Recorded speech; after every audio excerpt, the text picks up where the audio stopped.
I'm Ashley, 27F, and I've been married to Ryan, 29M, for 5 years. We have a 3-year-old son, Ethan. Ryan is currently serving a 4-year sentence in prison, with 2 years left on his term. He was convicted of aggravated assault after severely injuring a co-worker during a fight at their workplace. I've been contemplating leaving Ryan for a while now, but I wanted to wait for the right moment. I know how volatile he can be, and I didn't want my decision to negatively impact Ethan. To give some background, Ryan and I met when I was 19 and he was 21. We were both working part-time at a local diner while attending community college. Ryan was charming and confident, always ready with a joke or a compliment. He swept me off my feet, and within a few months, we were inseparable. Looking back, I can see the red flags that I missed or chose to ignore.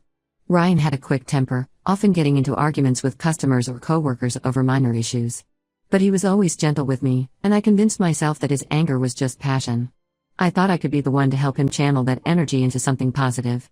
We dated for 3 years before getting married. During that time, Ryan dropped out of college to work full-time at a construction company.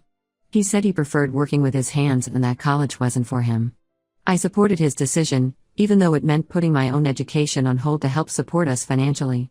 Our wedding was small but beautiful. Ryan's parents, Linda, 55F, and George, 58M, helped us plan and pay for everything. They welcomed me into the family with open arms, and I felt like I had finally found the loving, supportive family I'd always longed for. My own parents had divorced when I was young, and I'd spent most of my childhood bouncing between their homes, never feeling fully settled. The first year of our marriage was blissful. We moved into a small apartment, worked hard, and dreamed about our future. When I got pregnant with Ethan, we were overjoyed. Ryan took on extra shifts at work to save money for the baby, and I thought things were perfect. But after Ethan was born, things started to change. Ryan became more irritable, complaining about the baby's crying and the lack of sleep. He started staying out late with his coworkers, coming home smelling of beer and cigarettes. When I confronted him about it, he'd apologize and promise to do better, but the pattern continued. As Ethan grew into a toddler, Ryan's temper became more apparent. He'd yell at Ethan for spilling his juice or making too much noise while playing. I found myself constantly trying to keep the peace, walking on eggshells to avoid setting Ryan off. The incident that led to Ryan's arrest happened when Ethan was 2. Ryan came home from work in a foul mood, complaining about a new guy on the job who was showing him up. He ranted about how the foreman was favoring this new worker, giving him the better assignments. I tried to calm him down, but he just got angrier. The next day, Ryan called me from the police station. He'd gotten into a fight with a coworker he'd been complaining about, beating the man so severely that he was hospitalized. Ryan claimed it was self-defense, that the other guy had provoked him, but the evidence suggested otherwise. The trial was a nightmare. I sat in the courtroom every day, listening to witnesses describe Ryan as a ticking time bomb, always looking for a fight. His coworkers testified about other incidents of aggression that I'd never known about. Through it all, Ryan maintained his innocence, insisting he was being set up. When the guilty verdict came down, I was shocked but also relieved. Part of me had known all along that Ryan was capable of this level of violence, but I'd been in denial. The judge sentenced him to 4 years in prison, with the possibility of early release for good behavior. The first few months after Ryan went to prison were incredibly difficult. I was suddenly a single parent, trying to juggle work and caring for Ethan while also dealing with the emotional fallout of everything that had happened. Linda and George were a huge help during this time, often babysitting Ethan or bringing us groceries when money was tight. Ryan called me constantly from prison, alternating between apologies and demands. He wanted me to visit more often, to put more money in his commissary account, to write to the judge asking for leniency. I felt torn between my loyalty to my husband and my growing realization that our relationship wasn't healthy. It was during one of these phone calls that I first started seriously considering divorce. Ryan was ranting about how unfair his sentence was, how everyone was against him. When I gently suggested that maybe he could use this time to work on his anger issues, he exploded, accusing me of not supporting him and threatening to make my life miserable if I ever left him. That conversation was a wake-up call. I realized that I'd been making excuses for Ryan's behavior for years, and that I couldn't continue to expose Ethan to this toxic environment. But I was scared. Ryan had always been the breadwinner, and I wasn't sure how I'd manage on my own. Plus, I worried about what he might do when he got out if I left him. I confided in Linda about my fears, pouring out all my worries and doubts. She listened sympathetically and offered words of encouragement. She even hinted that she'd had similar struggles with George in the past, though she didn't go into detail. I felt relieved to have someone to talk to who understood what I was going through. Over the next few months, I started making small changes. I went back to school part-time, taking online classes to finish my degree.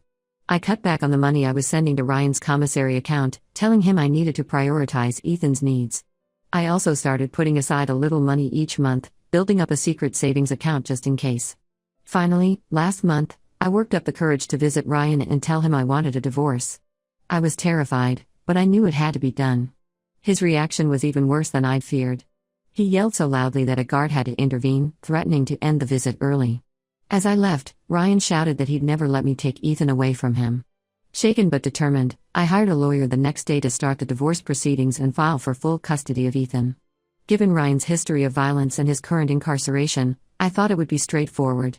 However, things took an unexpected turn when I received notice that Linda and George had filed for emergency custody of Ethan. I was blindsided. The custody petition used private conversations I'd had with Linda as evidence, claiming I was mentally unfit to care for Ethan. They cited my struggles with depression and the financial difficulties I'd confided in her about. I felt betrayed and scared. When I confronted Linda, she claimed she didn't know George had taken screenshots of our conversations or that he was filing for custody. She said George did it without her knowledge after Ryan had called them, ranting about how I was trying to keep Ethan from him. Linda sounded genuinely upset, but I don't know if I can trust her anymore. Now, I'm frantically preparing for the custody hearing next week. My lawyer is helping me gather evidence to prove I'm a good mother. We have character witnesses lined up, including Ethan's preschool teacher and our neighbor who often babysits. I'm also collecting financial records to show that I can provide for Ethan on my own. My lawyer suggested I get a psychological evaluation to counter George and Linda's claims about my mental state. I'm nervous about it, but I know it's necessary. I've been trying to stay strong for Ethan, but there are moments when I feel overwhelmed by everything that's happening. Part of me wonders if I'm doing the right thing. Am I wrong for wanting to keep Ethan away from his father and grandparents? I don't want him to grow up thinking it's okay to solve problems with violence, but I also don't want to deprive him of his family. I could really use some advice or words of encouragement right now. How do I protect Ethan while also ensuring he has a relationship with his family? Am I making the right decision by cutting Ryan out of our lives? I feel like I'm in over my head, and I'm terrified of losing my son. Update 1: It's been 2 months since my last post, and I want to thank everyone for their support and advice. Your words gave me strength during one of the most challenging periods of my life. The custody hearing was intense and emotionally draining. My lawyer came prepared with a solid defense, presenting evidence of my financial stability, including details about my recent promotion at work. I'd been putting in extra hours and taking on additional responsibilities, which had paid off with a significant raise. This promotion was a turning point for me, boosting my confidence and proving that I could provide for Ethan on my own. We also had several character witnesses testify about my parenting skills and devotion to Ethan. His preschool teacher spoke about how engaged I was in Ethan's education, always attending parent-teacher meetings and volunteering for school events. Our neighbor, Mrs. Thompson, testified about the time she babysat Ethan, describing him as a happy, well-adjusted child who clearly adored me. The most crucial piece of evidence was my recent psychological evaluation. The psychologist's report stated that while I had experienced situational depression due to the stress of my circumstances, I was mentally fit to care for Ethan. This effectively countered George and Linda's claims about my mental state. During the hearing, I learned more about the events leading up to George and Linda's custody petition. Apparently, Ryan had been calling them regularly from prison, painting a picture of me as an unfit mother who was trying to turn Ethan against him. He convinced George that the only way to ensure he'd have a relationship with Ethan after his release was to get custody now. George's lawyer tried to use my old text messages to Linda against me, quoting messages where I'd expressed feeling overwhelmed or frustrated. But my lawyer pointed out that these messages were from a particularly difficult time and didn't reflect my current mental state or ability to care for Ethan. One of the most surprising moments of the hearing came when Linda took the stand. Instead of supporting George's petition, she testified on my behalf. She described me as a loving, dedicated mother who had always put Ethan's needs first, even in the face of tremendous stress. She also revealed that George had filed a custody petition without her full knowledge or consent, and that she no longer supported it. Linda's testimony visibly shocked George, and I could see the anger on his face. It was clear that there was trouble in their relationship, mirroring the issues I'd had with Ryan. After 2 grueling days of testimony, the judge ruled in my favor.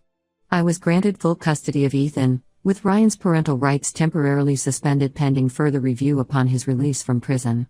The judge also issued a restraining order against George, preventing him from contacting me or Ethan. The relief I felt when the judge announced her decision was indescribable. I broke down in tears right there in the courtroom, all the stress and fear of the past months finally releasing. After the hearing, Linda approached me. She was crying too, apologizing profusely for her part in this mess. She revealed that she had left George and filed for divorce. According to her, George had become increasingly controlling and manipulative over the years, much like Ryan. She said she couldn't stand by and watch him try to take Ethan away from me.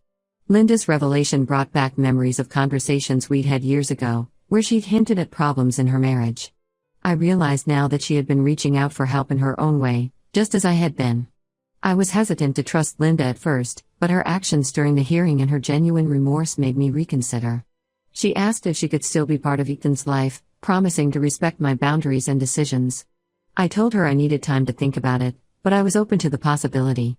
As for Ryan, I received a letter from him a week after the hearing. His words were filled with anger and threats, saying he would make my life hell when he gets out. The letter scared me, but it also reinforced that I had made the right decision in leaving him. I gave the letter to my lawyer, who's looking into getting a restraining order against Ryan as well.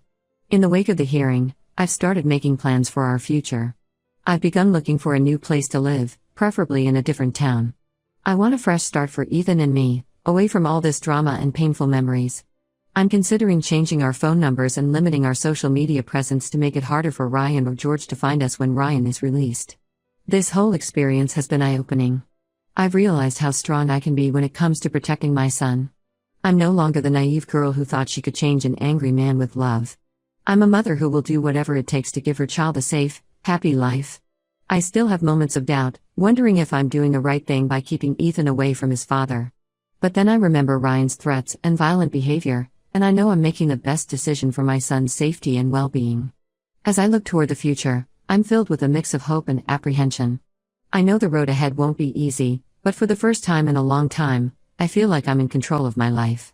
I'm committed to creating a peaceful, loving home for Ethan, free from the fear and tension that marked the early years of his life. I'm grateful for the support I've received, both from the people in my life and from this community. Your encouragement has meant more than you know.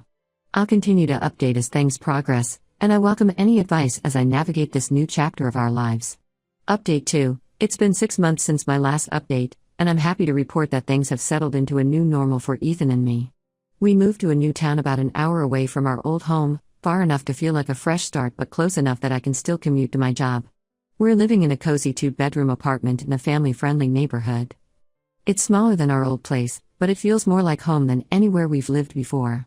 Ethan has his own room, which he loves. We spent a weekend painting it blue, his favorite color, and decorating it with space-themed stickers. Seeing him so happy and settled in our new place reassures me that I made the right decision. Ethan has adjusted well to his new preschool. At first, I was worried about how he'd handle the change, but he's thrived. His teachers say he's outgoing and I'm always eager to learn. It warms my heart to see him making new friends and coming home excited to tell me about his day.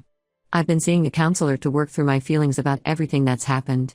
It's been incredibly helpful to have someone to talk to who can offer an objective perspective. We've been working on setting healthy boundaries and recognizing red flags in relationships. I'm learning to trust my instincts and stand up for myself and Ethan. One of the biggest challenges has been figuring out how to handle Linda's role in our lives. After much consideration and several long conversations with my counselor, I decided to allow Linda limited, supervised visits with Ethan. We started with short visits at a local park, with me present the entire time. To my relief, Linda has been respectful of my boundaries and seems genuinely interested in being a positive influence in Ethan's life. She brings him small gifts, usually books or art supplies, and spends their time together reading to him or doing crafts. It's clear that she's making an effort to rebuild our trust. During one of these visits, Linda opened up to me about her own struggles. She shared that she had started attending support groups for people who have been in abusive relationships. It was eye-opening to hear her perspective and to realize how similar our experiences had been. Her journey has inspired me to consider joining a support group myself. As for Ryan, he tried to contest the custody ruling from prison, but his appeal was denied. My lawyer successfully obtained a restraining order against him, which will go into effect upon his release. It's a relief to know we'll have some legal protection when he gets out. I've been struggling with how to explain Ryan's absence to Ethan. For now, I've told him that Daddy made some mistakes and had to go away for a while to learn how to be better. I know I'll need to have a more detailed conversation with him when he's older, but for now, this seems to satisfy his curiosity. My counselor has been helping me plan for future conversations as Ethan grows and asks more questions. Work has been a positive constant through all of this. My boss has been understanding about my situation and has allowed me some flexibility with my schedule for counseling appointments and Ethan's school events. I'm grateful for the stability my job provides, both financially and emotionally. I've also started reconnecting with old friends and making new ones in our new town. There's a single moms group that meets at a local coffee shop once a month, and I've been attending regularly. It's been refreshing to build relationships that aren't overshadowed by Ryan's presence or influence. These women understand what I'm going through in a way that even my oldest friends can't. Overall, I feel like we're on a good path. There are still challenging days, times when I doubt myself or worry about the future, but I'm proud of how far we've come. Ethan is happy and thriving, and that's what matters most to me. As we approach the halfway point of Ryan's sentence, I find myself thinking more about what will happen when he's released. I know we have the restraining order in place, but it still scares me to think about him being free. I'm trying to focus on the present and not let those worries consume me, but it's not always easy. For now, I'm concentrating on building a stable, happy life for Ethan and myself. We're making new memories in our new home, creating routines that don't revolve around fear or tension. It's a work in progress, but every day feels like a step in the right direction. Update 3. It's been a year since my last update, and I can hardly believe how much has changed. Ethan just turned 5, and he's growing into such a kind, curious little boy. He started kindergarten this fall and absolutely loves it. His teacher says he's one of the most enthusiastic students she's ever had, always eager to learn and help others. The biggest news is that Ryan was released from prison 3 months ago. Despite the restraining order, he tried to contact me through mutual acquaintances. The first time it happened, I was terrified. I immediately reported it to my lawyer and the police. They've been monitoring the situation closely, and so far, Ryan hasn't made any direct attempts to approach us. Linda has become an unexpected ally during this time. She's been helping me document any attempts Ryan makes to circumvent the restraining order. Her support has been invaluable, and I'm grateful that she's chosen to prioritize Ethan's well-being over enabling Ryan's behavior. Our relationship has continued to improve over the past year. Linda has been attending therapy regularly, working through her own issues related to her marriage to George. She's apologized numerous times for her role in the custody battle, and her actions have shown that she's committed to making amends. She's become a positive presence in Ethan's life, often taking him on outings to the zoo or the children's museum. I've been promoted at work, which has given us more financial stability. My new position comes with more responsibility, but also more flexibility, which has been great for balancing work and Ethan's needs. I've even started putting money aside for Ethan's future education. It feels good to be able to provide for him on my own and to be planning for his future. Ethan has been asking more questions about Ryan lately. As he's gotten older and started school, he's become more aware that his family situation is different from some of his classmates. I've been as honest as I can be without burdening him with adult problems. I told him that his dad made some big mistakes that hurt people, and that's why he can't be with us right now. I've also reassured him that none of this is his fault. These conversations are never easy, but I'm grateful for the advice from my counselor on how to handle them. We've role-played different scenarios, which has helped me feel more prepared when Ethan brings up the subject. I've continued seeing my counselor, and she's been helping me work through my feelings about Ryan's release. There's still a part of me that feels guilty about keeping Ethan away from his father, but I know I'm doing what's best for his safety and well-being. We've been working on strategies to manage my anxiety about Ryan potentially showing up in our lives again. Looking back on the past few years, I'm amazed at how much I've grown. I'm no longer the woman who made excuses for her husband's violent behavior. I'm stronger, more independent, and focused on creating a positive future for Ethan and myself. There are still challenges ahead, especially with Ryan being out of prison. But I feel prepared to face whatever comes our way. Ethan and I have built a good life together, and I'm determined to protect it. I've started thinking about dating again, though I'm not sure I'm ready to take that step yet. My friends have been encouraging me to put myself out there, but I want to make sure I'm in a good place emotionally before I consider bringing someone new into our lives. For now, I'm focusing on being the best mother I can be to Ethan and continuing to heal and grow as a person. I'm grateful for the support and advice I've received from this community. Your words have been a source of strength and encouragement throughout this journey. I'll continue to update as things progress, and I welcome any advice as we navigate this new chapter of our lives.